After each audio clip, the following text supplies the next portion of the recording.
Princess Elowen was born into silence wrapped in gold. On the night she entered the world, the bells of the capital rang until dawn, their echoes bouncing off marble towers and velvet curtains. The people celebrated in the streets, drinking toasts to a future they believed had just been secured. Inside the palace, servants moved softly, afraid even their footsteps might disturb the fragile perfection of the moment. From that day forward, the kingdom bent around her. Elowen grew up in rooms larger than most homes, beneath ceilings painted with victories she would never have to fight for. She wore dresses stitched with gems mined by hands she would never shake. Tutors taught her history carefully edited, glorious triumphs, noble sacrifices, benevolent rulers. The ugly parts were skimmed over, like stains on a rug no one wanted to acknowledge. She learned how to smile before she learned how to read. She learned how to wave before she learned how to question. And she learned very early that rules were suggestions, meant for everyone else. Her parents adored her in the way rulers adore symbols. The king called her my legacy. The queen called her my miracle. They rarely told her no, not because they feared her anger, but because they feared dimming her shine. Elowen was meant to be loved by the people, not challenged by them. So she grew bored. By 16, court life felt like a performance she had memorized too well. The same banquets, the same flattery, the same noble sons pretending not to stare while calculating what marriage to her would buy them. Every laugh sounded rehearsed. Every compliment felt hollow. Even the people, her people, blurred into a faceless crowd below the palace balconies. She waved. They cheered. She smiled. They believed. At night, when the palace finally slept, Elowen lay awake staring at the canopy above her bed, wondering why a life so perfect felt so unbearably empty. Curiosity became her quiet rebellion. It started small, slipping out of lessons early, wandering hallways servants rarely used, listening from behind doors where councils met and secrets hummed like insects. She learned how often her name was used to justify decisions she had never made. Taxes raised in her honor, laws enforced in the name of her future reign. And then one night, she did something unforgivable. She left the palace. Disguising herself was easier than it should have been. A plain cloak, a hood pulled low, no jewels, no guards. The city beyond the gates swallowed her whole, indifferent to who she was supposed to be. The air changed immediately. Gone were the perfumed breezes of the palace gardens. Here, the streets smelled of smoke, sweat, and something sour she couldn't name. Buildings leaned in too close, their windows dark and watchful. People moved with purpose, not ceremony. No one bowed. That alone sent a thrill through her chest. Elowen wandered farther than intended, deeper into districts her tutors had only referred to as unrest zones. She saw things no royal portrait had ever captured. Children sleeping beneath staircases, merchants arguing over crumbs of profit, soldiers patrolling not to protect, but to intimidate. The kingdom did not look grateful. She should have turned back. She knew that. But something pulled her forward, a sound rising above the murmur of the streets. A voice. It wasn't shouting. It wasn't frantic. It was steady, controlled, carrying the dangerous weight of certainty. Elowen followed it to a crowded square lit by flickering lanterns. People gathered close, drawn together like conspirators. At the center stood a man about her age, dark-haired, sharp-eyed, standing atop a broken crate. He spoke of stolen grain, of secret prisons, of men executed without trial. Each word landed like a blade. Elowen's heart hammered. This was treason. She knew that. Every lesson screamed it. And yet, no guards rushed in.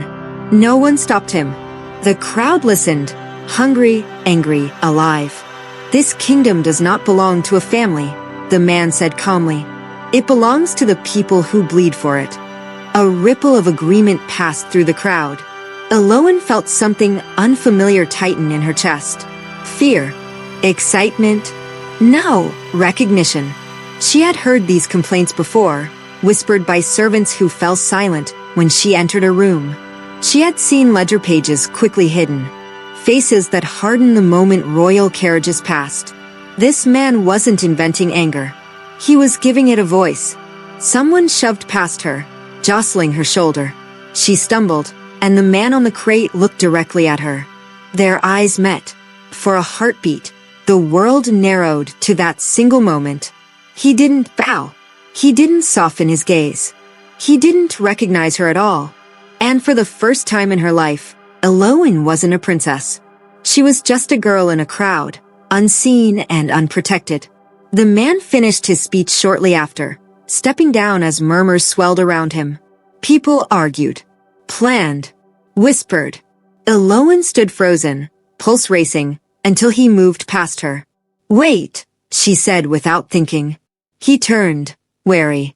"You shouldn't follow people like me." "I know," she replied. "But I want to understand." Something in her voice, too polished, too confident, made his brow crease. "Understand what?" "How you can say those things so freely," she said. "Aren't you afraid?" A humorless smile crossed his face. "Fear is a luxury. Some of us ran out of it." The answer struck deeper than she expected. "My name is Kael," he added after a pause. "And you should go home." She almost told him who she was. The confession hovered on her tongue. Princess Elowen, heir to the throne, symbol of everything he despised. But instinct, sharp and sudden, stopped her. "Instead," she said, "I will." She didn't. Elowen returned the next night, and the night after that. Each time, Kael spoke, sometimes to crowds, sometimes to just a few. Sometimes he argued with her. Sometimes he laughed. He asked her questions no one ever had. What did she believe? What would she change? She found herself lying easily. Too easily. She said she was no one. She said she lived near the river. She said she was tired of pretending everything was fine. Kael listened. And slowly, dangerously, she began to tell him things she shouldn't have known. Which districts would be searched. Which officials took bribes. Which shipments disappeared before reaching the poor. At first, she told herself it didn't matter. It was just talk. Just curiosity. Just rebellion. But protests began to spread. Then arrests. Then violence. One evening, as the city buzzed with unrest, Kael looked at her differently. "You're not who you say you are," he said quietly. Her breath caught. "What do you mean?" "I mean," he replied, "you speak like someone who's never been hungry, but hates the ones who let others starve." Before she could answer, a distant horn sounded. Royal guards. The crowd scattered in seconds. Kael grabbed her wrist, pulling her into an alley just as armored boots thundered past. Pressed against the stone wall, their faces inches apart, Elowen felt fear, real fear, for the first time. And exhilaration. When the guards were gone, Kael released her slowly. "Be careful," he said. "This city eats secrets." Elowen watched him disappear into the dark. She returned to the palace before dawn, slipping back into silk sheets and safety. Servants greeted her with bows. Her mother kissed her forehead. The kingdom slept, unaware. But Elowen lay awake, heart racing, knowing one thing with terrifying certainty. She had crossed a line, and the kingdom would never forgive her for it. Elowen told herself she wouldn't go back. She repeated it the way one repeats a prayer, quietly, desperately, knowing it might not work. As the palace settled into its midnight hush, she lay beneath embroidered sheets and stared at the shadows climbing her walls. The city beyond the gates pulsed in her mind like a living thing. The voice, the crowd, the way Kael had looked at her, not with reverence, not with fear, but with suspicion sharpened by truth. By dawn, her resolve had already cracked. At breakfast, nobles argued about rising unrest in the southern districts. The king dismissed it as exaggeration. The queen sighed and suggested harsher patrols. Elowen stirred honey into her tea, her hands steady, her face calm, while her pulse thundered. They were talking about him, about the people who listened, and none of them sounded worried. That night, she wrapped herself in the same plain cloak and slipped away again, this time with purpose. The streets felt different now. Less like a forbidden adventure, more like a choice she was actively making. Every step away from the palace tightened something inside her chest. Kael wasn't at the square. She waited longer than she should have, nerves fraying as soldiers passed too close, as strangers glanced at her too long. Just as she turned to leave, a hand closed around her wrist and yanked her into a doorway. "Are you trying to get caught?" Kael hissed. She gasped, heart leaping into her throat. "You said the city eats secrets." "And you're feeding it," he replied, eyes sharp in the low light. "Why are you here?" "I told you," she said. "I want to understand." He studied her for a long moment, weighing something unseen. Finally, he released her and motioned for her to follow. They moved through alleys and half-collapsed stairwells into abandoned buildings that still smelled faintly of smoke and old lives. Here, rebellion wasn't loud. It was careful. Maps spread across broken tables. Codes whispered. Names never spoken twice. Elowen listened. She learned about coordinated strikes, peaceful ones, at first. Market shutdowns. Refusals to pay taxes. The goal wasn't chaos. It was exposure. Force the crown to show its hand. "You know this will end badly," she said quietly one night. Kael didn't look at her. "It already has. For years." She began to argue with him. At first, clumsily. She defended policies she'd never written, decisions she'd barely understood. Kael dismantled every point with facts, with stories, with scars she noticed only when the light caught them just right. "You think your rulers don't know?" he asked once. "They know. They just don't care." The word lodged itself in her chest. She started coming more often, staying longer, learning names, only first names, always first names. People trusted her, somehow. Perhaps because she asked questions. Perhaps because she listened like someone who had never been allowed to. And slowly, without noticing the moment it happened, Elowen crossed another line. It was small at first. A warning that guards would sweep the river district before dawn. A hint that certain warehouses were watched more closely than others. She told herself she was preventing bloodshed, helping people avoid harm. The rebellion adjusted, avoided patrols, escaped traps. Kael noticed. "You have good instincts," he said one night, watching her trace a route on a map. "Too good." She smiled, nerves flickering. Lucky guesses. His gaze lingered, thoughtful but not accusatory. Not yet. The city grew louder. Protests swelled, no longer whispered but shouted. Pamphlets appeared overnight. The crown responded with force. Soldiers beat demonstrators. Prison carts rolled through the streets at dawn, always full, always silent. Elowen watched it all from both sides. By day, she stood on balconies, waving to crowds who no longer cheered as loudly. By night, she slipped into shadows, listening to plans that would have horrified her tutors. She began to feel split down the middle, half silk, half smoke. And Kael was always there. They argued fiercely about violence, about change, about whether tearing something down inevitably meant becoming the monster you claimed to fight. Sometimes they laughed, too, dark humor, sharp and brief, like stolen moments of relief. One night, after a narrow escape from a raid, they hid together beneath a collapsed bridge as rain poured down. The city smelled like wet stone and iron. "You don't belong here," Kael said quietly. Elowen swallowed. "Neither do you." He looked at her then, not as a rebel leader, not as a stranger, but as a man exhausted by carrying too much anger alone. "I belong wherever the truth is buried." The rain muffled the city. His hand brushed hers, accidental, or not. Neither of them moved away. When he kissed her, it was sudden and reckless, fueled by adrenaline and something deeper neither dared name. Elowen kissed him back before sense could catch up to desire. For a moment, the world felt terrifyingly simple. After that, everything accelerated. The rebellion grew bolder. Strikes turned into sabotage. A patrol ambush left 3 guards dead. The palace went into lockdown. The king ordered a full intelligence sweep. Elowen overheard the command in council chambers, her stomach dropping as she recognized locations Kael used. That night, she ran, through corridors, through streets, until she found him. "They know," she said breathlessly. "They're coming." Kael didn't ask how she knew. He just nodded and began issuing orders, his calm terrifying in its efficiency. People moved.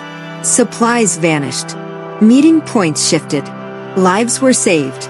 And lives were lost. The guilt began to rot inside her. One evening, as fires burned in the distance and the city echoed with screams, Elowen sat with Kael on a rooftop overlooking the palace spires. "You talk like they're already dead," she said. "They are," Kael replied. "Just not buried yet." She turned to him, eyes shining. "They're still my parents." The silence stretched. "I didn't know," he said carefully. "I thought." "I never told you," she whispered. "Because I knew you'd hate me." He stared at her, shock rippling into something darker. "You're joking." She shook her head. For a long moment, Kael said nothing. Then he laughed, once, sharp and disbelieving. "You're the crown's ghost," he said. "Walking among us. I'm trying to help." "By feeding us scraps from your table?" His voice hardened. "Or by making yourself feel less guilty?"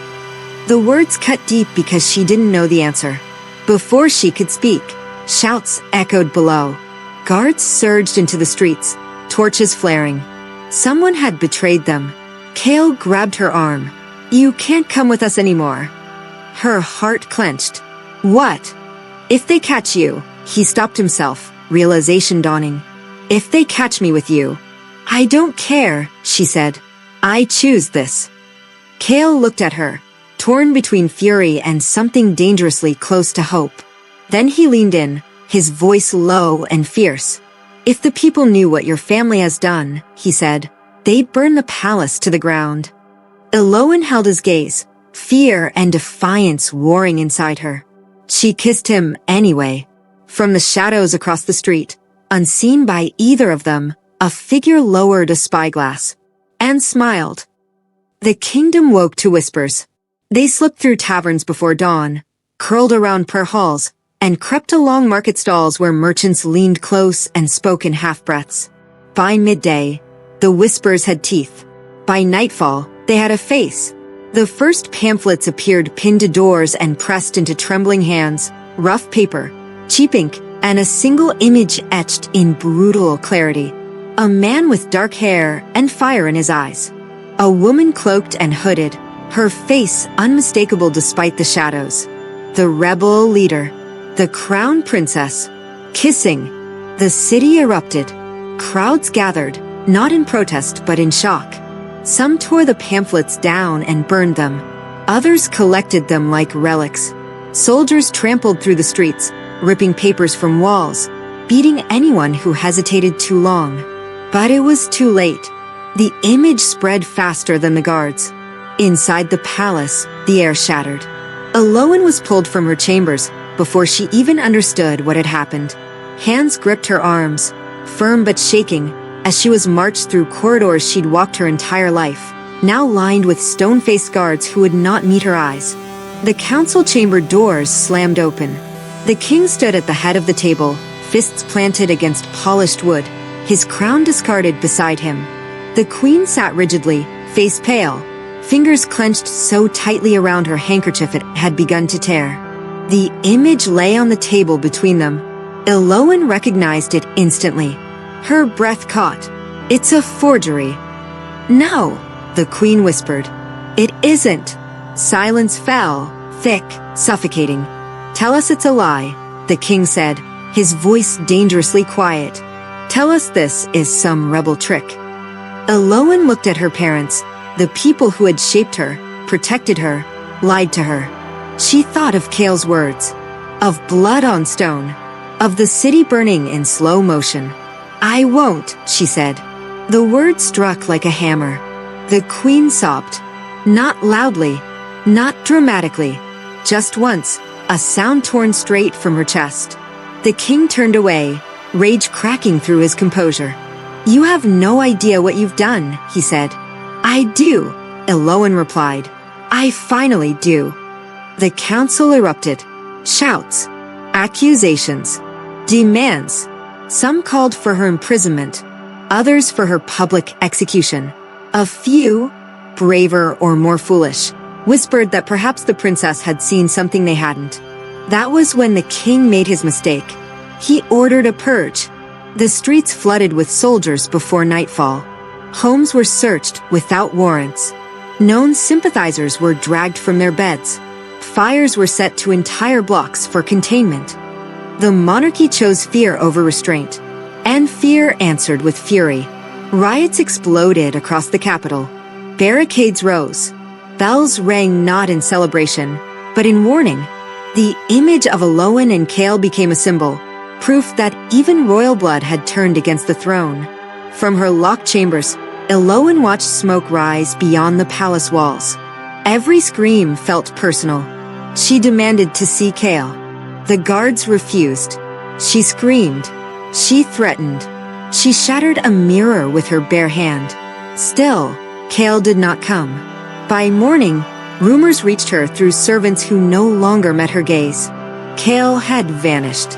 Some said he'd been captured. Others claimed he'd fled the city. A few whispered he had been killed during the first raids, his body dumped where no one would ever find it. The uncertainty was torture. Days passed.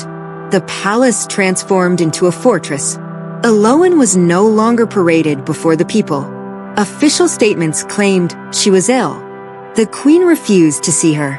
The king issued decree after decree, each harsher than the last. And then Elowen noticed the sickness. At first, she blamed stress, the sleepless nights, the iron taste of fear that never left her mouth.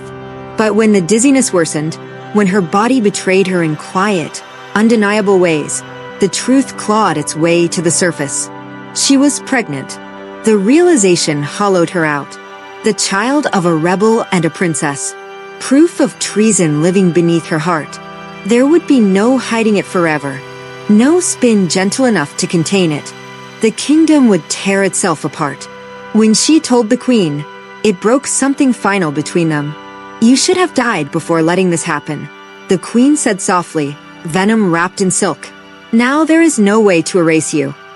That night, the queen ordered the doors to Elowen's chamber sealed from the outside. The king announced a public trial.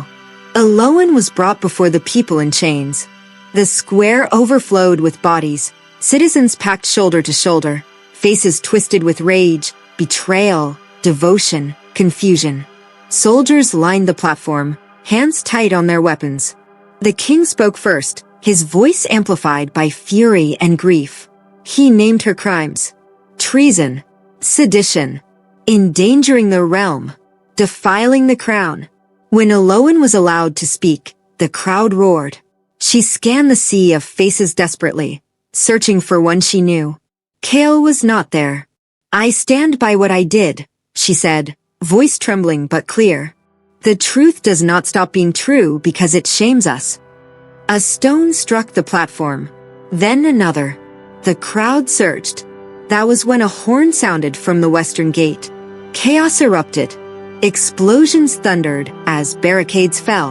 Smoke rolled into the square. Rebels flooded in, not shouting, not celebrating, but moving with grim precision. They weren't there for Elowen. They were there for the palace. The guards panicked. Orders shattered. The platform collapsed under the weight of bodies scrambling to escape.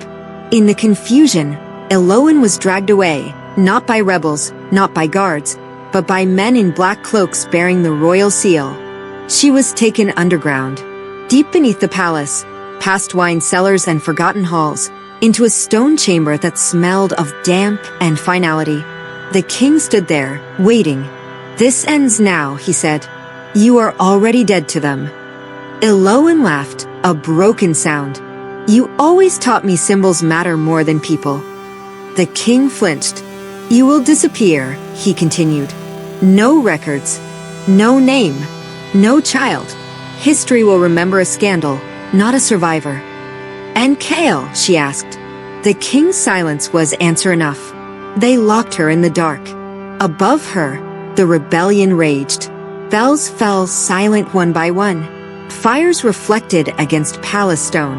Below, Elowen pressed a hand to her stomach and felt the smallest movement, a reminder that something still lived. Hours later, a guard returned, face pale. The rebel leader, he whispered through the bars. He's alive. Hope surged, sharp, painful. He's released documents. The guard continued. Signed. Sealed. Proof only royalty could provide. Elowen's breath hitched. Kael had used her trust. Or her legacy. The palace shook as something exploded above.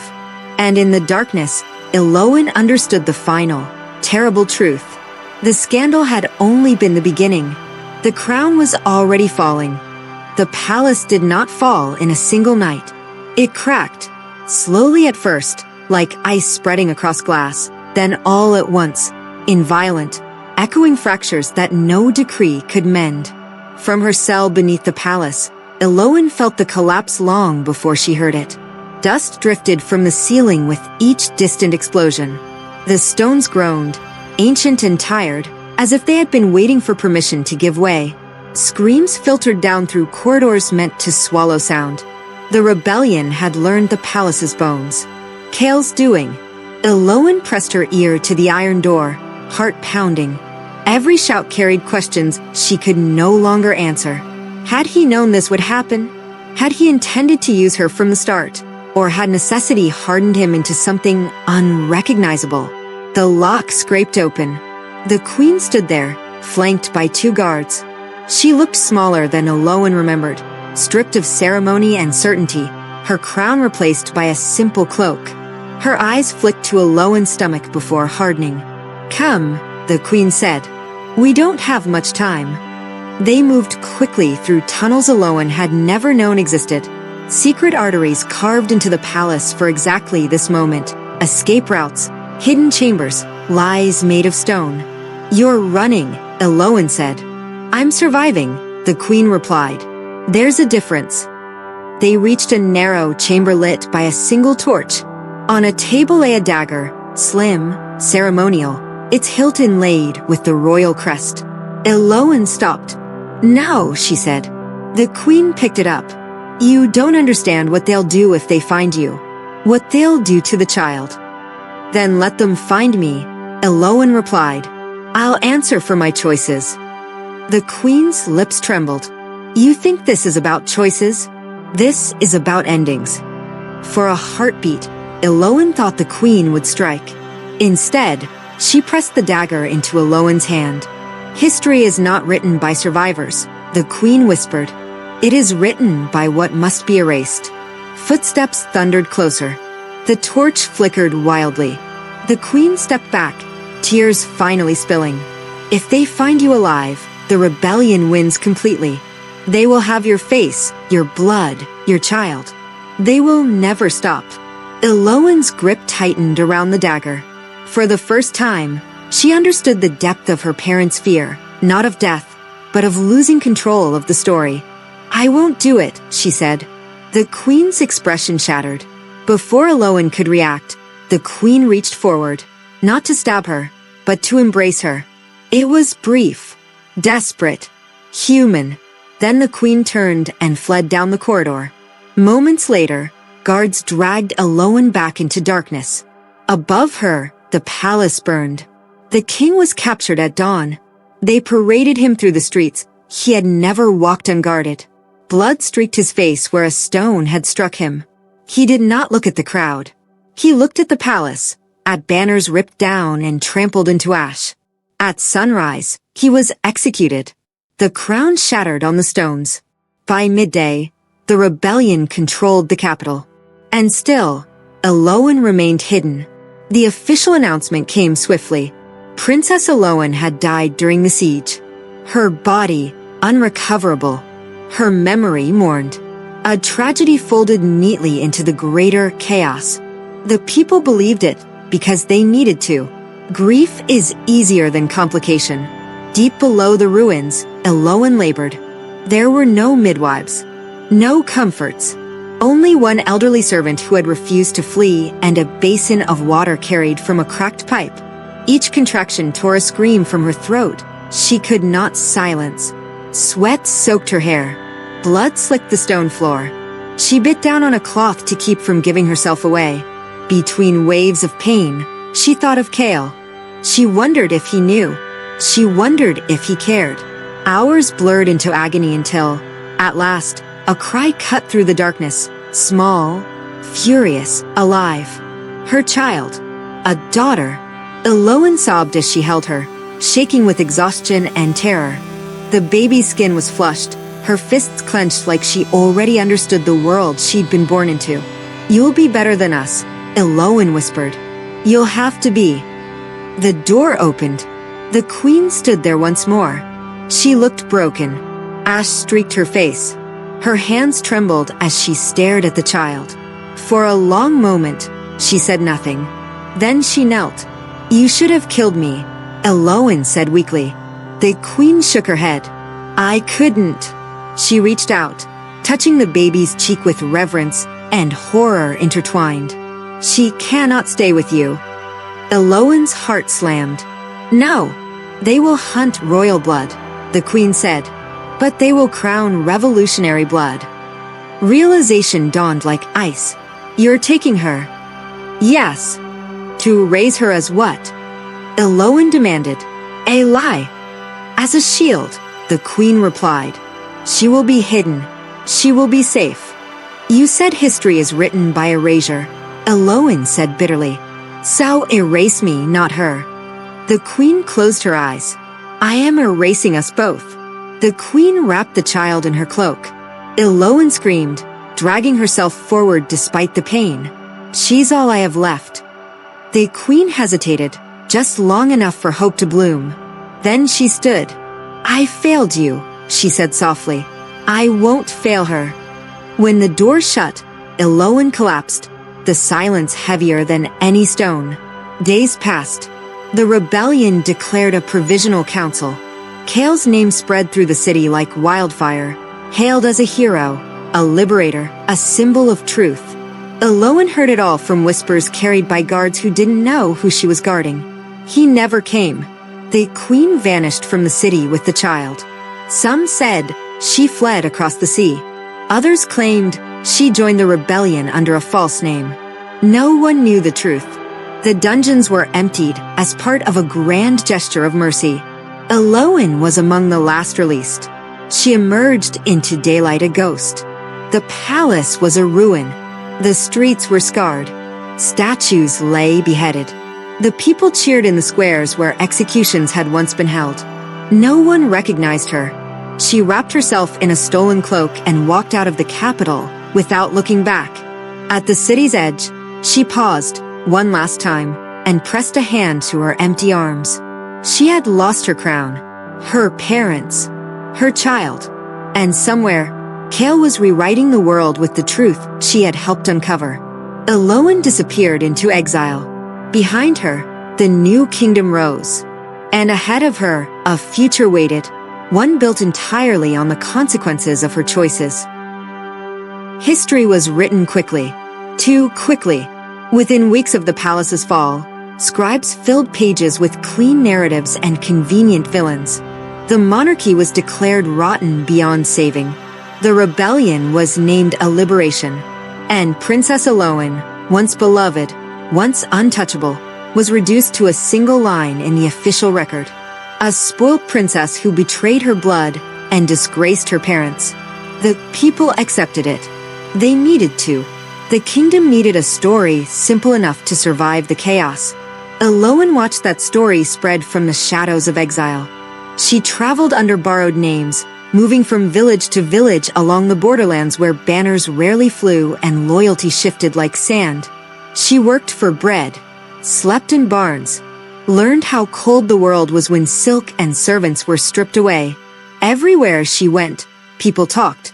They spoke of the fallen king with hatred sharpened by years of hunger, of the queen who vanished like smoke, of Kael, The revolutionary who now stood at the head of the Provisional Council, his speeches echoing across the kingdom with the same steady certainty that had once drawn Elowen from the palace. He spoke of justice, of transparency, of a future without crowns. Elowen listened from the back of crowds, her hood low, her heart a knot of pride and grief. She never heard him speak her name. Winter came early that year. Snow buried the roads and slowed the kingdom's rebuilding. Food was scarce. Tempers were shorter.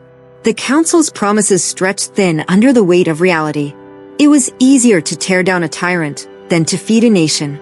Dissent began again, quieter this time, but no less dangerous.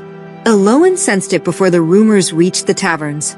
She had learned how power truly worked now, how ideals hardened when faced with desperation, how revolutionaries became rulers faster than they realized.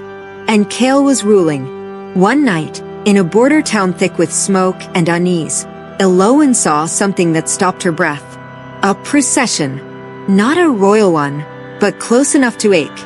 At its center rode a carriage flanked by armed guards bearing the new seal of the council. Citizens lined the street, cheering, hopeful. Inside the carriage, glimpsed through a parted curtain, was a woman with ash-streaked hair and a familiar posture. The Queen. Elowen's legs nearly gave out. The Queen had not fled across the sea. She had not disappeared into obscurity. She had survived. Later that night, Elowen followed the procession to a fortified estate on the edge of town. She waited until the guards changed shifts, until the snow softened sound, until instinct overtook fear. She slipped inside. The room was warm, too warm. A fire crackled low, and near it, cradled in the Queen's arms, was a child with dark hair and sharp, curious eyes. Elowen's daughter. The Queen turned slowly, recognition flashing across her face like a wound reopening. "You shouldn't be here," the Queen said. Elowen's voice shook. "You said she'd be safe." "She is," the Queen replied. "Because of what I've done." Elowen looked closer and saw the truth. The Queen wore no royal insignia, only the council's mark. "You aligned yourself with them," Elowen whispered. "With him," the Queen corrected.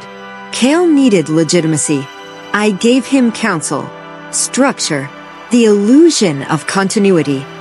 "And my child?" Elowen demanded. "What is she to him?"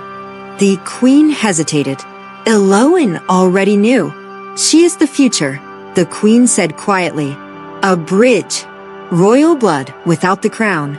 Proof that the old world can be reborn without repeating itself." Elowen laughed, low, broken. "You're raising her as a symbol." "I'm raising her to survive." Before Elowen could answer, another voice filled the room. "Or to rule." Kael stepped out of the shadows. Time seemed to fold in on itself. He looked older, hardened by responsibility, by compromise, but his eyes were the same. Sharp, burning. "You knew," Elowen said. "You always knew she lived." "I suspected," Kael replied, "when the Queen came to me with an infant and a bargain." Elowen's hands clenched. "And you agreed." "I agreed to protect her," he said, "and to build a world where she wouldn't be hunted for her blood." "You're using her," Elowen said. Kael didn't deny it. "You used me first," she continued. "My trust, my access, my belief that you were different." His jaw tightened. "I loved you." "Love doesn't look like this." Silence pressed in, heavy with things unsaid. The Queen rose, holding the child closer. "Enough. This is bigger than either of you." Elowen stepped forward, every instinct screaming. The child looked at her, really looked at her, and reached out. That nearly broke her. "You don't get to decide her fate alone," Elowen said. Kael studied her, then nodded slowly. "Then stay." The offer stunned her. "Stand with us," he said. "Guide what we're building. Make sure we don't become what we destroyed." Elowen understood the trap immediately. Stay and become complicit. Leave and become a ghost forever. She looked at her daughter. At the Queen. At Kael. at the man who had changed the world with truths she had helped uncover, and lies she had helped enable. "I won't be your queen," Elowen said, "and I won't be your enemy." She knelt before the child and pressed her forehead to the floor. "When she asks about me," Elowen said softly, "tell her I chose her freedom over my name." Then she stood and walked away before her resolve could shatter. Years passed. The kingdom stabilized, uneasily, imperfectly. Kael's council fractured and reformed. Borders shifted. Power continued its endless hunger. And stories changed. Some said the princess had been a traitor. Others whispered she'd been a martyr. A few claimed she still walked the roads, watching the kingdom she helped break and remake. One day, a young girl stood before the council, dark-haired and steady-eyed, and spoke with a voice too calm for her age. She spoke of justice, of memory, of the danger of believing any ruler was beyond question. And somewhere far from the capital, Elowen heard the words carried on the wind and allowed herself one small, aching smile. History would never forgive her, but the future just might.